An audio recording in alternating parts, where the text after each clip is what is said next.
Do you know when we use words like myself and yourself in English and why we need to say, I enjoyed myself, but we don't say, I showered myself?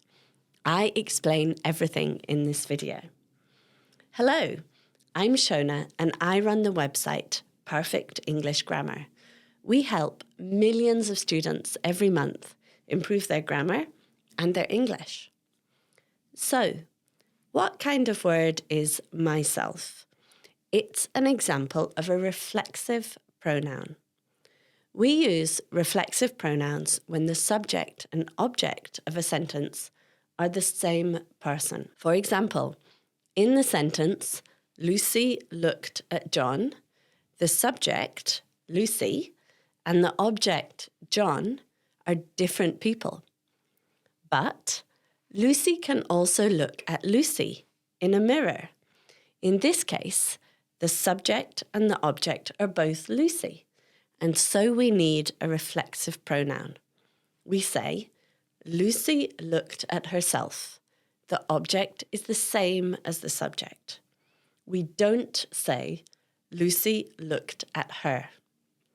Here's another example. Lucy hurt John by accident.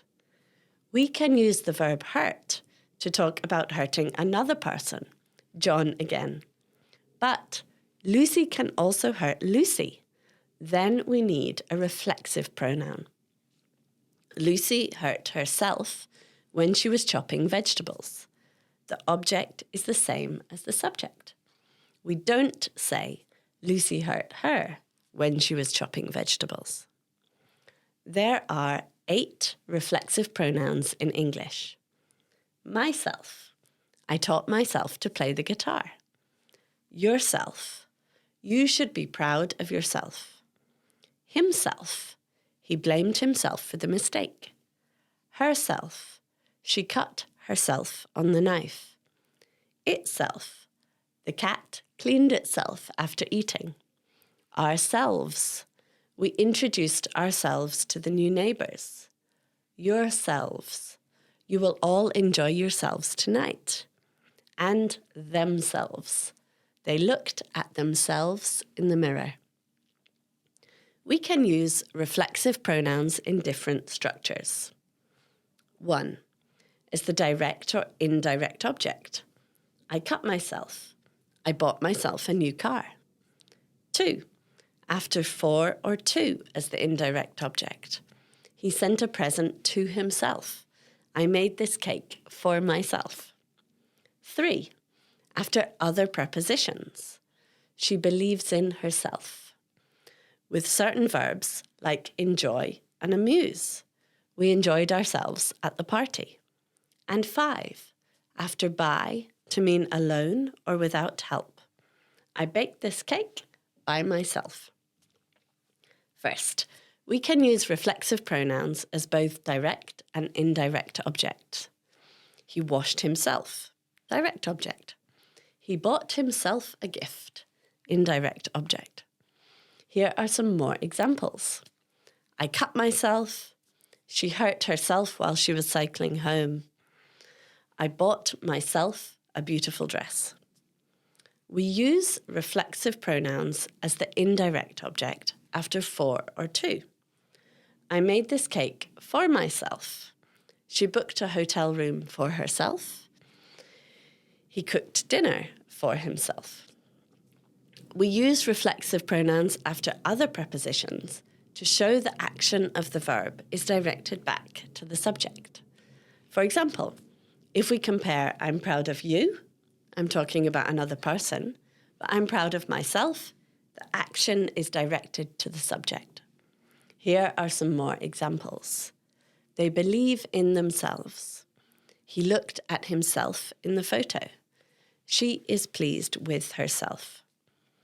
There's a special use of reflexive pronouns after by. In this case, it means alone or without help. It's the same meaning as on my own or on his own. Sometimes I need a few hours by myself. It means sometimes I need a few hours alone. I did it by myself. I did it without anyone's help. She found the answer by herself. She found the answer alone. Finally, we need to use a reflexive pronoun with some verbs if there is no other object. The most common example of this is the verb enjoy. I enjoyed the party, or I enjoyed myself. We don't say I enjoyed. Let's talk now about situations where we don't need a reflexive pronoun. If we're talking about something that a person usually does to themselves, we don't need a reflexive pronoun in English. This is different from many other languages. We don't need a reflexive pronoun with verbs like wash or shave in normal situations. We say, she got up, dressed, showered and put on makeup. He washed, shaved and brushed his hair. In these cases, it's possible, exceptionally, to use a reflexive pronoun if we want to make it extra clear who dresses or who washes whom. I used to dress my daughter when she was little, but now she dresses herself. We also don't use a reflexive pronoun with verbs like concentrate, feel, remember, meet, or hurry. I need to concentrate. Please be quiet. We don't say, I need to concentrate myself. Please be quiet. Now let's talk about intensive pronouns. We can also use reflexive pronouns to emphasize that a particular person did an action when maybe we expect someone else to do that action. In this case, we sometimes use the name intensive pronouns. Sometimes we put the pronoun at the end of the sentence. The doctor gave me the medicine herself.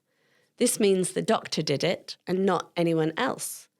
Maybe here we expect the pharmacist might do it.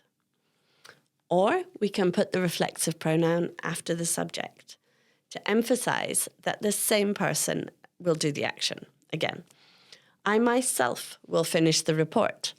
I will do it, not anybody else. He himself answered all the questions. He was the person who answered the questions. Finally, it's also possible to put the reflexive pronoun after the object. In this case, the subject and the reflexive pronoun aren't talking about the same person. Instead, we're emphasizing the person who is the object. She spoke to the manager himself. She spoke to the manager, not to anybody else. They gave the award to the winner himself. The winner personally received the award, not anybody else. Finally, let's talk about a few common mistakes with reflexive pronouns. First, using a reflexive pronoun with verbs like wash and shave. Incorrect. She showered herself, then had breakfast. We don't say that. Correct. She showered, then had breakfast. We don't usually use a reflexive pronoun with verbs that you do to yourself like this. 2, using a reflexive pronoun as an object when the subject is different. It's not correct to say, she gave the book to myself. We say, she gave the book to me. We use a reflexive pronoun only when the subject and the object are the same. 3, using myself as a subject. We don't say, he and myself went to the park. Instead, we say, he and I went to the park. In general, reflexive pronouns can't be the subject of a sentence. 4, using myself with a verb that already has an object. We don't say, I enjoyed myself the film. Instead, we say, I enjoyed the film. If the verb already has a direct object, we don't need a reflexive pronoun. 5, forgetting to use a reflexive pronoun with verbs like enjoy. We don't say, we really enjoyed at the party. We must say, we really enjoyed ourselves at the party. With verbs like enjoy, don't forget, you need a reflexive pronoun if there is no other direct object. 6, confusing by myself and on my own. We don't say, I did the homework on myself. We don't say, I cleaned my room by my own. Instead, we say, by myself, but on my own. And 7, using ourself instead of ourselves. We don't say we prepared ourselves for the trip. We need to say we prepared ourselves for the trip. We use ourselves for plural subjects. Ourself is not correct. That's the end of the lesson. I really hope it was useful. Thank you so much for watching. And if you'd like a mini English lesson twice a week right in your email inbox, absolutely free, please click the link in the description to sign up. See you in the next video.